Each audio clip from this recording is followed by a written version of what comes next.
All right. So, what I want to talk to you guys about today is how fat loss is not linear, how it moves in phases, and how to use those phases to your advantage if we're trying to shed the most body fat. So, let me go ahead and share my screen and get this pulled up with you guys. Let me make sure that I got this pulled up. All right. So, you guys should be able to see this. Everybody can see this. Okay. Let's see. Get this off. All right, so I made, instead of me writing it out and you guys having to decipher my handwriting, I done a diagram on here, and we're gonna try it this week, and we'll just kind of see how it goes. So, anyways, if you're still treating fat loss like it's an all out sprint, you're essentially setting yourself up for failure and burnout rather quickly. Because the truth is, fat loss is never going to be linear. You're not going to start at 300 pounds and drop weight every single day until you get down to your goal weight of, let's say, 200, right? If you're 300 down to 200 in 100 days, you're not going to drop down every single day consecutively until you get to that weight. That is not how it happens. It'll never happen that way. Um, the body doesn't work in patterns from point A to point B. So if you think about it, our body is built for survival, not to be the leanest muscular physique that we're all trying to be. So there needs to be strategic times in your plan to where there are shifts in food or recovery, essentially, getting back to maintenance phases to let the body kind of rebound from the stress that you had put on it during the fat loss phase.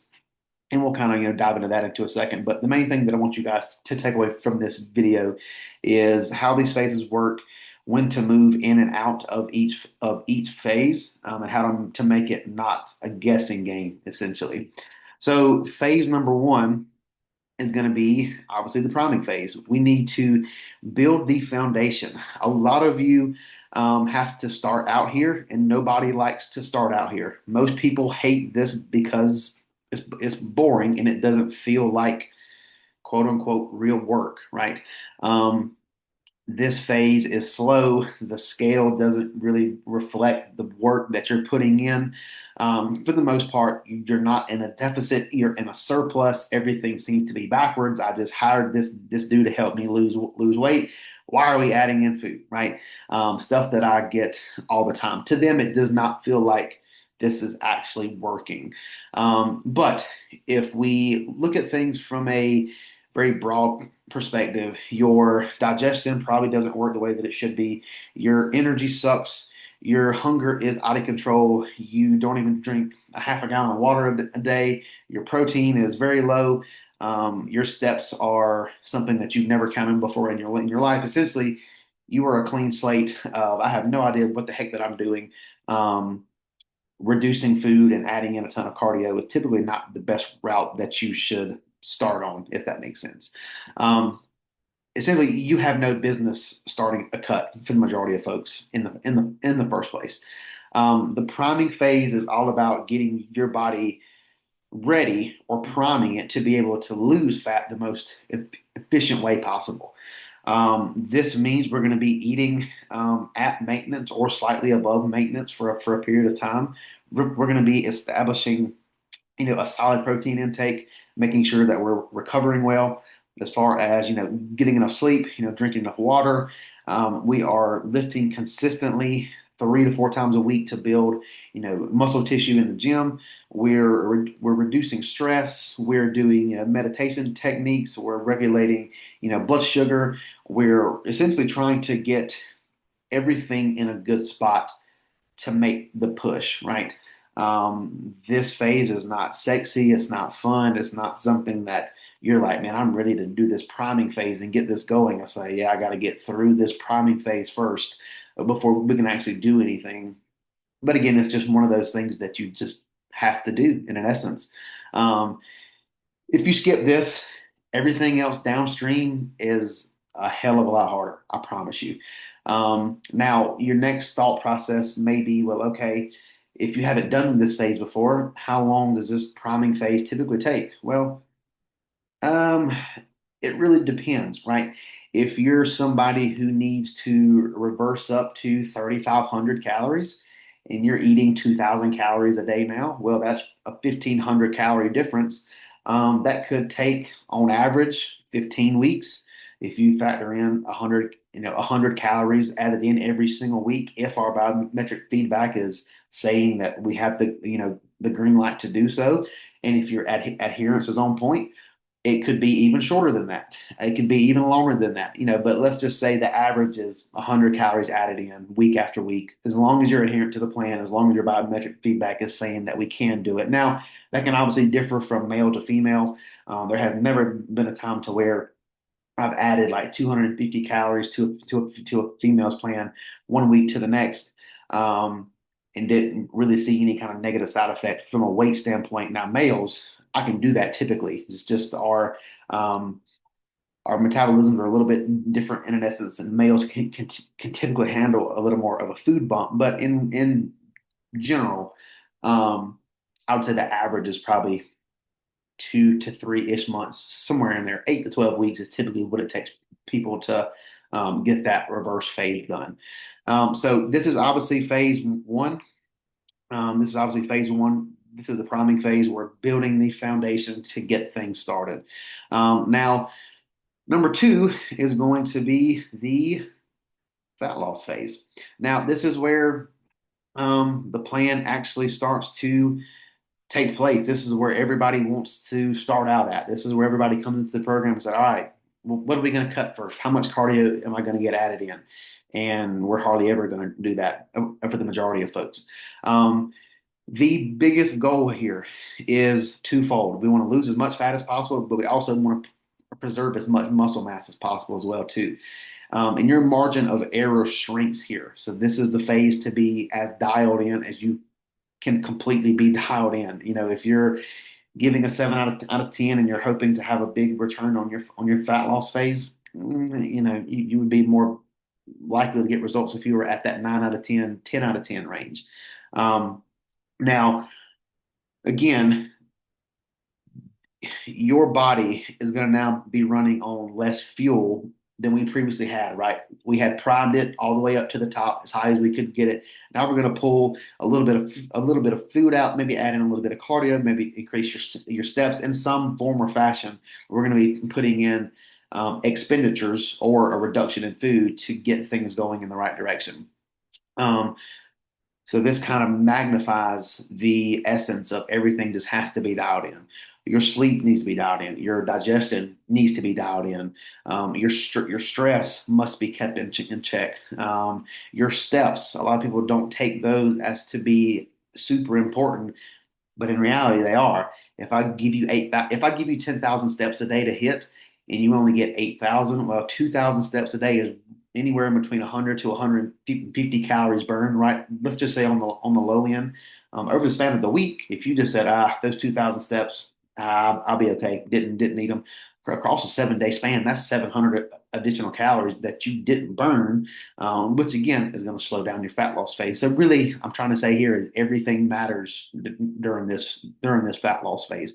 Now, this is also the phase where your biometric feedback starts to shift. Hunger is going to increase. Energy is going to take a little bit of a hit. Performance in the gym might fall off a little bit too. This is all normal to a point. Now, if you go from benching 225 or for 10 and you rack 135 and it buries you, that's obviously a problem. You need to let me know at that point. But this is why that we want to monitor things, week by week and kind of see what the trends are, and are we trending toward adaptation, or are we still moving in the right direction and able to slowly taper these adaptations off.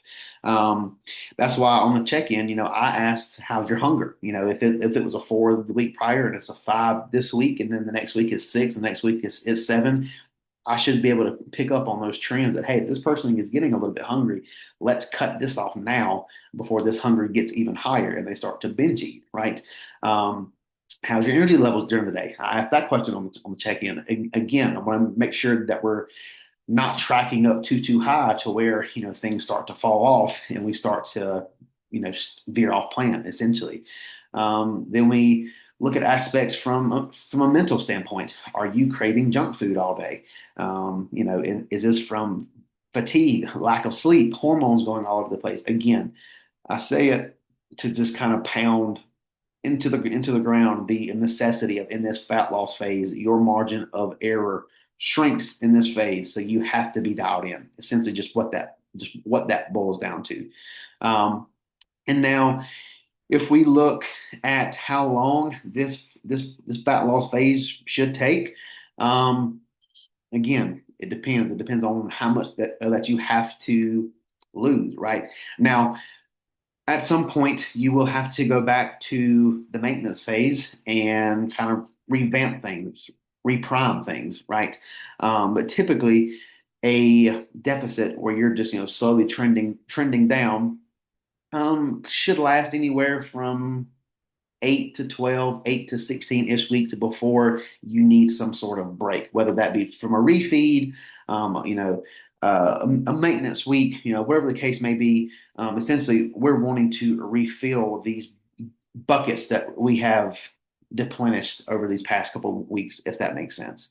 Now, keep in mind, if we're not seeing any kind of changes here happening in the fat loss phase, and we have plans in motion such as cardio, steps, food, the whole 9 yards, and we're not seeing any kind of movement on the scale, no changes in the body composition as far as the pictures go, it's time for an honest audit of what you're doing.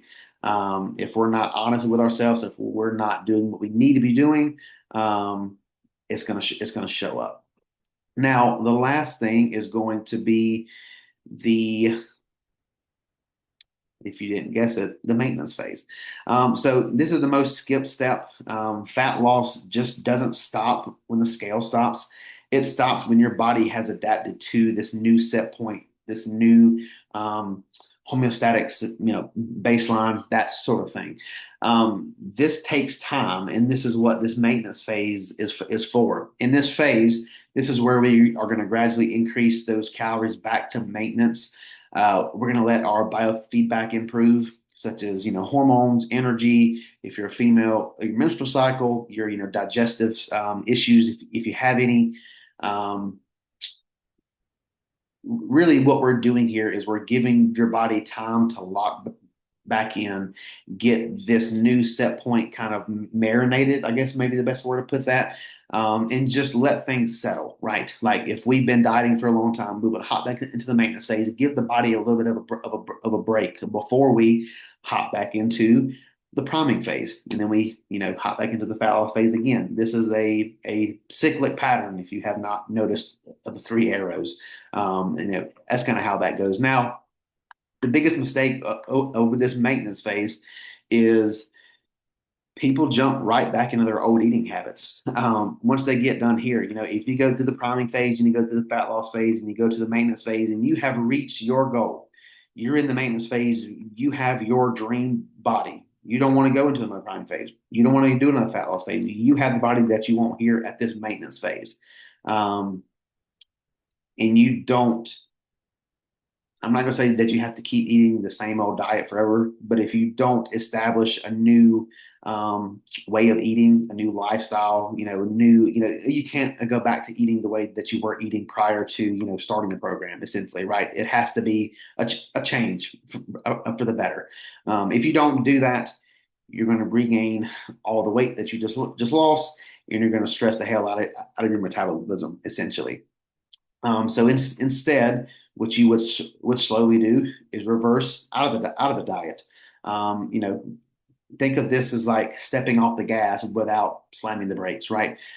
You take your foot off the accelerator. You kind of let the car coast to a stop, giving your metabolism time to catch up.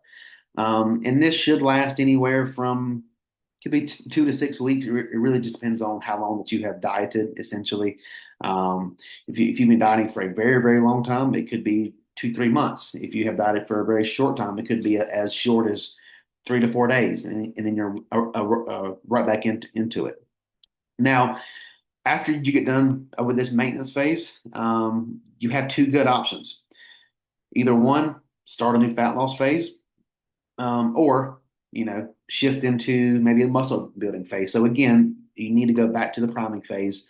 And once you get this foundation built once again to where, hey, everything is up to par, this fat loss phase could then be put into a strength building or a muscle building phase. It doesn't always have to be a fat loss phase. But either way, you're not going to be staying in this fat loss phase forever.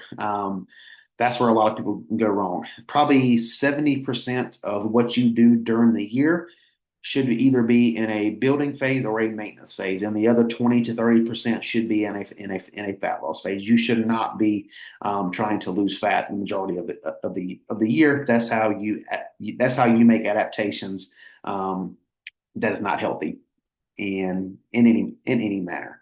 Now, here's a great example of what I'm talking about here. So, if we look at this client here from a standpoint of daily weights, right? Um, if we were to be able to zoom in right here at this metric, right? He was probably 157 here, 157 to 162.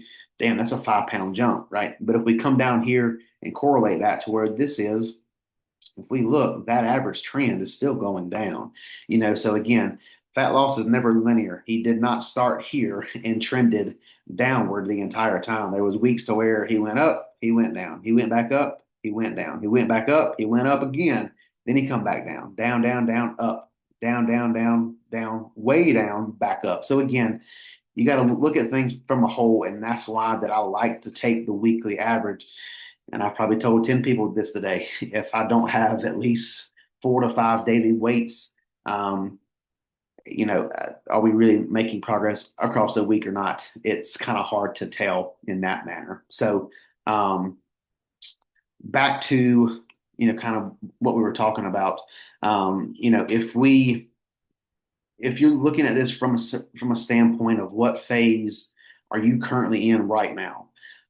So if your biofeedback is poor, if you're tracking the stuff that you're doing, but it's very, very loose, if your stress is high and you're just now wanting to start out doing anything, you need a priming phase. You need to see where you're at with everything. Find out where your baseline is at. How do you know where to start if you don't know where you're at? Essentially, if you were to wake up tomorrow in the middle of BFE, wherever, and you had no idea where to go, well, the first thing that I would be trying to find out is where the hell am I even at, right? And then I'll have some direction on which way that I can go, right? It's the exact same thing with dieting. There is no just one day suddenly, oh, I'm going to go this way. Nope. You need to know what you're currently doing to get to where that you want to be.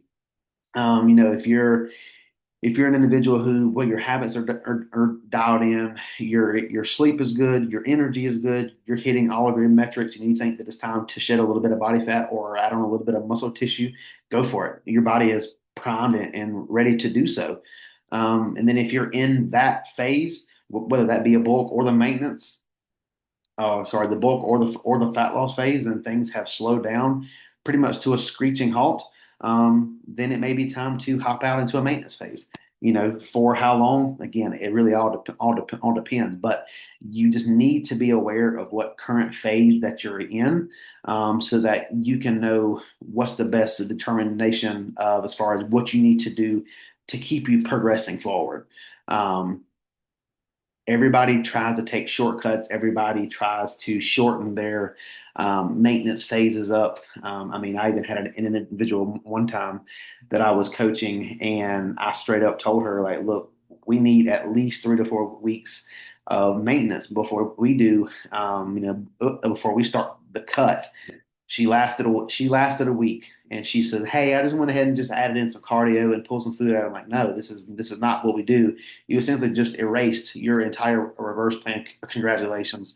And we had to backtrack a little bit. So again, start using these phases to push yourself forward, and just know when the right time to pull out of them, or continue to push forward, is going to be the biggest key there. So, I hope all that stuff made sense to you guys.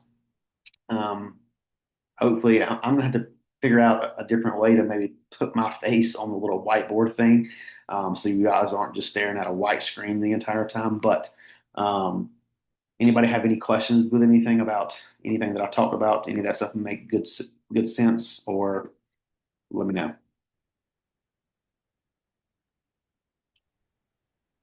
I would just ask, in terms of like, I guess, and maybe correct me if I'm wrong, but whenever you're talking about the priming stage, like if you're kind of already in the cycle and you're like following it pretty much as it should, like, is there really a need to be back in a priming like phase?